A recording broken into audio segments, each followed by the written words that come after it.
थोर दानशूर व्यक्तिमत्व आणि माजी खासदार लोकनेते रामशेठ ठाकूर यांच्या अमृत महोत्सव वर्षानिमित्त पनवेलमध्ये अप्रचलित रागांवर आधारित 75 अभंगांचे भव्य लोकार्पण अत्यंत उत्साहात, दिमाखात आणि आध्यात्मिक वातावरणात पार पडले.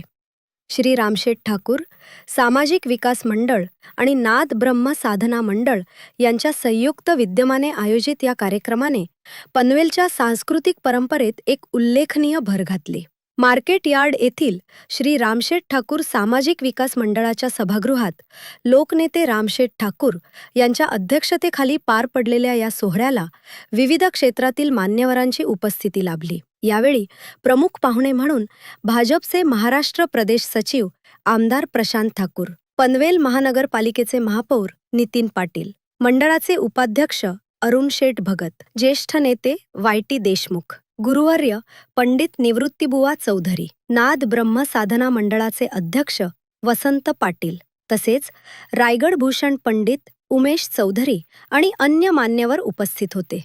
दीप प्रज्वलनाने कार्यक्रमाची मंगल सुरुवात झाली. त्यानंतर 75 अभंगांचे लोकार्पण करण्यात आले. अप्रचलित आणि अनवट रागांवर आधारित सादर करण्यात आलेल्या या अभंगांनी उपस्थित रसिकांना मंत्रमुग्ध केले. शास्त्रीय संगीताची गोडी आणि भक्तिभाव यांचा सुंदर संगम अनुभवायला मिळाल्याने संपूर्ण सभागृह भक्तिरसात न्हाऊन निघाले. मान्यवरांनी आपल्या मनोगतात या उपक्रमाचे कौतुक करत भारतीय शास्त्रीय संगीत परंपरेच्या जतन व संवर्धनासाठी अशा उपक्रमांची गरज अधोरेखित केली. नवोदित कलाकारांना प्रेरणा आणि योग्य दिशा देणारा हा उपक्रम ठरेल असा विश्वासही त्यांनी व्यक्त केला. हा सोहळा केवळ लोकार्पणापुरता मर्यादित न राहता पनवेलच्या सांस्कृतिक इतिहासात एक अविस्मरणीय ठसा उमटवणारा ठरला. अमृत महोत्सव वर्षाला या उपक्रमामुळे एक विशेष सांस्कृतिक आणि आध्यात्मिक अधोरेखा लाभली आहे. यावेळी लोकनेते रामशेठ ठाकूर यांचे औक्षण करून त्यांना शतायुषी शुभेच्छा देण्यात आल्या. आपल्या मनोगतात त्यांनी या आध्यात्मिक कार्यक्रमाच्या आयोजनाबद्दल कौतुक व समाधान व्यक्त करत आयोजकांचे आभार मानले.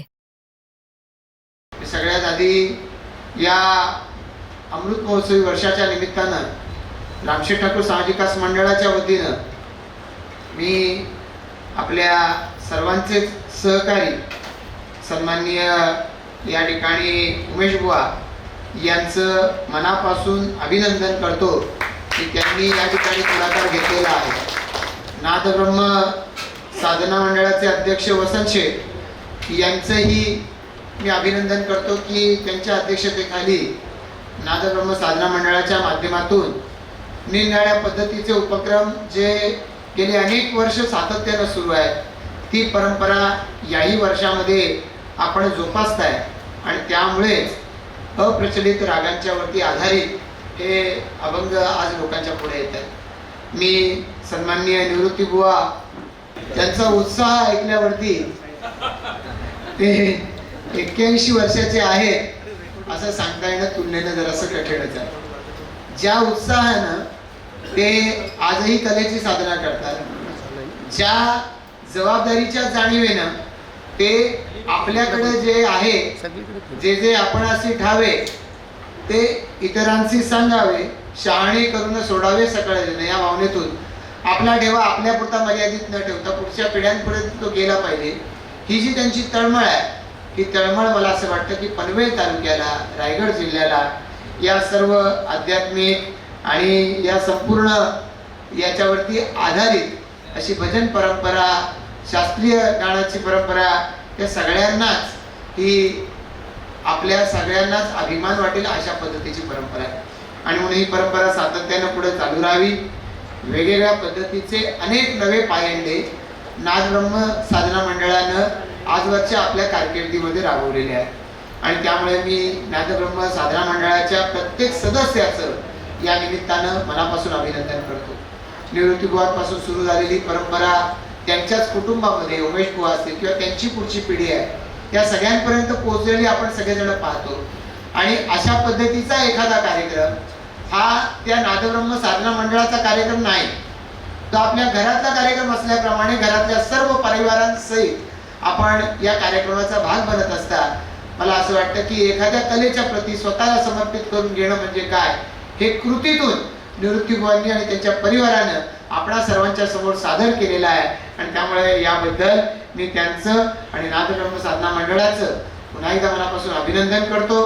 ही जी सेवा आपल्या हातातून सातत्याने घडते, या सेवेला अशाच पद्धतीनं सरस्वतीचं आणि परमेश्वराचं वरदान लाभो अशा शुभेच्छा देत असताना सन्माननीय रामशेठ ठाकूर साहेबांच्या 75व्या वाढदिवसाला 75 अभंगाच्या लोकार्पणाची जोड ही आपण आज या ठिकाणी देत आहे. त्यामुळं मंडळ कार्यक्रम काय करतंय नाही करतंय, मंडळाचे कार्यक्रम आपोआपच मोठे होत जातात. तर त्यामुळे इतका मोठा कार्यक्रम हा नादब्रह्म साधना मंडळामुळे शक्य झाला. त्यामुळे मी त्यांचं आणि या कार्यक्रमाच्या पाठी आणि एकंदरीतच हा जो अशा पद्धतीचा उपक्रम आपण निवडला, या उपक्रमाला ज्यांनी साथ दिली त्या सर्व सहकाऱ्यांचं अभिनंदन करून थांबतो. जय हिंद, जय महाराष्ट्र. आपण निवृत्ती बुवांनी एक भजन जाता रामाचे वगैरे जे आपलं झालं, तर त्याच्यामध्ये बघा मागच्या वरती तुम्हाला चित्र दिसली, श्रीरामाचं चित्र दिसलं, म्हणजे बाकी सगळं लक्ष्मण सीता आरती त्याचं मी पाहिलं. संगीतामध्ये आपण आता म्हणून कायमचं बोलतोच, पण निवृत्ती बुवांनी सांगितलं की आम्ही बोलतो आणि कुठे जातो, तो रेकॉर्डला कुठे राहावं, आणि या उद्देशानं म्हणून ही कॅसेट आपण व्हिडिओ आणि ऑडिओ काढलेला आहे. आणि ते खरंच पाहताना इतकं भारी वाटते, छान वाटतंय की आणखीन खऱ्याने बहुत एक गाणं ते दाखवलं, हे आणखीन 10-20 गाणी तरी आम्हाला दाखवायला पाहिजे होती अशी प्रत्येकाची इच्छा आहे. त्यांचं कामच इतकं आहे. माझ्यापेक्षा 6 वर्षांनी ते मोठे आहेत, मी 75 गाठतोय आणि ते 81, म्हणजे 6 पटीनं माझ्यापेक्षा जास्त चांगलं काम त्यांचं आहे असं आपण सांगू. कारण आमची कामं ठीक असतात पुढाऱ्यांची, धावतं पळतं जमेल तसं करत जायचं, पण संगीतात असं नाही चालत. तेव्हा त्यामध्ये परिश्रमपूर्वक सर्वांनी पद्धतशीरच व्हायला पाहिजेलं आहे. म्हणजे सारे गम करताना तुम्ही जे ताण घेताय तो पाहिला आम्हाला वाटतं अरे वा काय हा माणूस किती ताण घेतोय, कसं काय चाललंय याचं. आणि आपल्याला बाकी सर्वसामान्यांचं नाही, त्यांना खरोखर इंटरेस्ट आहे, ज्यांना खरोखर त्यातून आनंद जे घेत असतात आणि त्याच्यातून त्यांना परमानंदात विलीन होण्याचा जो आनंद असतो ना, तो तशा प्रकारचा आनंद त्यांना मिळत असतं आणि म्हणून ते करत असतात. माझ्या बाबतीत सांगलं की मी शिवायला शिक्षक होतो, तर मी काही गोष्ट आहे, तर मी आता इथं नावड्याला नव्हतो शिक्षक गुरुजी, मी नावड्याला नाही, मी विख्यात स्कूलला शिक्षक होतो, वाशीला होतो शिक्षक होतो. 100% 3 वर्ष मी शिक्षकाचं काम केलेलं आहे. रयत शिक्षण संस्थेच्या हायस्कूलला गावाला शिकलो, कॉलेजला जाऊन सातारला कॉलेज 4 वर्ष शिकलो, केव्हा शिका. आणि मला तिथे जे ज्ञान मिळालं, संत परंपरेचा अभ्यास जे आहे तो तिथे झाला माझा. संत वाङ्मयाचा इतिहास म्हणून विषय होता मला, आणि त्याच्यामुळे ते सगळे आपले संत जे आहेत त्यांचा अभ्यास झाला, ती गोडी फार लागली. आणि आपण जसं संगीत करत असताना त्या ओव्यांमध्ये अभंगांमध्ये रंगतात, ती मला इतकी गोडी आहे की कुठलाही एकही दिवस माझा सकाळचा आंघोळीच्या अगोदर अर्धा तास मी ती ओव्या आणि भजनं ऐकत असतो. रोज मन शांत होऊन जातं. तितकं ऐकलं ना आपल्याला की दिवस आनंद जातो, म्हणजे फार चांगलं वाटतं. बाकी काय ताणतणाव तुमचा आहे ना तो सगळा निघून जातो. आणि ते आता जे नेहमीचं आहे ते ठीक आहे, म्हणजे रागामध्ये भैरवी आणि अमुक तमुक सगळी जे असतील ते, पण अपरिचित लोकांना असलेले असे राग ज्या पद्धतीने त्यांनी आपल्याला समाजापुढं आपल्यापुढं आणलेले आहेत, ते खरंच आमच्याकडं मराठीमध्ये एकही आहे. आपली मराठी भाषा आहे, आपण आगरी भाषा आहे, हे आखरे हे त्या काय तक्र कुठं चाललास, म्हणजे या सगळ्या भाषा आहेत आपल्या, मला येते अजून म्हणजे विसरलो नाही. पण आता काय होतं, पेपरला आपण तिथे मराठीला गेलो तर आपले मार्क मिळत नाहीत. अशुद्ध लेखन म्हणून लाल लाल रेषा उठतात साधारणतः, त्यामुळे आपल्याला ती बाजूला ठेवावी लागते. पण मी अजूनही आता सातारला मी आता गेल्या वर्षा मी झालं, तर अशा आपल्या ज्या 2 कोसावरती भाषा बदलते म्हणतो ना आपण, मराठी भाषा ती समृद्ध आहे, तिची अनेक रूपं आहेत, आणि ती 2 कोसावर गेला तर शब्द बदलतात. आमच्याकडे नावाखाडीला खाली लोकांची भाषा म्हणतात, इकडे गेलो की दक्षिणांची भाषा म्हणतात, तिकडे आल्यानंतर म्हणजे अशी किती नावं भाषेला, मराठी भाषेलाच आहेत. तिकडे घाटी भाषा म्हणतो आपण, कोकणात गेलो की ती वेगळी कोकणी भाषा वेगळी होते, भाषा मराठीच, अनेक रूपं आहेत. तर तसंच संगीतामध्ये सुद्धा जे अपरिचित असले राग इथं आणणं हे फार महत्त्वाचं आहे. कारण शेवटी ती मातृभाषा आपली, मातृभाषेतला अभ्यास आपल्याला असलाच पाहिजे. जिथे लागेल तिथं वापरू.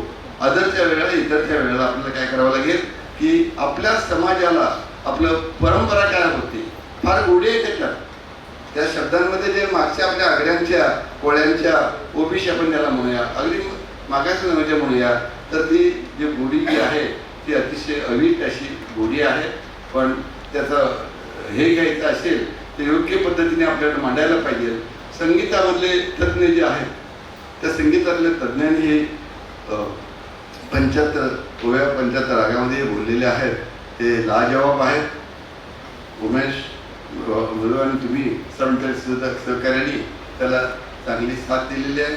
आणि अशा पद्धतीचं किंवा मी काहीच केलेलं नाही, नादब्रह्म करता काहीच केलेलं नाही. तुम्ही आपलं माझा फार डोंगरावर चढवत आहे, तितकं केलं म्हणून तसं काही केलं नाही. पण ही गोष्ट खरी आहे की सकाळी माझ्याकडं रोज कमीत कमी 600-700 माणसं असतात, विविध प्रकारचे असतात. तिथली पनवेलवरूनचीच नाहीत, अगदी रायगडची पण असतात आणि वसई विरारपासून पण असतात. तिथे तिथपासून तुम्ही काय बोलतो, अरे इतक्या लांब कसं आलात? नाही साहेब, तुमचं नाव ऐकलं. तसं गुहांचं नाव तिकडं ऐकलं कर्नाटकामध्ये, तशीच अवस्था ती त्यांची आणि त्यामुळे करतात. आणि आपल्याला एक होतं जे आपल्याला आहे त्यातला थोडासा हिस्सा दिला तर देण्यानं कमी होत नाही, वाढत जातं. आणि ते आपण करत असतो आणि त्याला कारण आहे तुमच्या सगळ्यांचा मोठ्यांचा आशीर्वाद, दिलेलं प्रेम. आणि हे प्रेम तुम्ही असंच ठेवा. आता ह्याच्या बाबतीत मी काहीच केलेलं नाही का, याने आता इतकी मेहनत घेतली, कष्ट घेतली, इकडं जा तिकडं जा, मी काही ना जेव्हा हातभार पण नाही लागलेला. पण नाव मात्र रामशेठचं घेतलं जाते.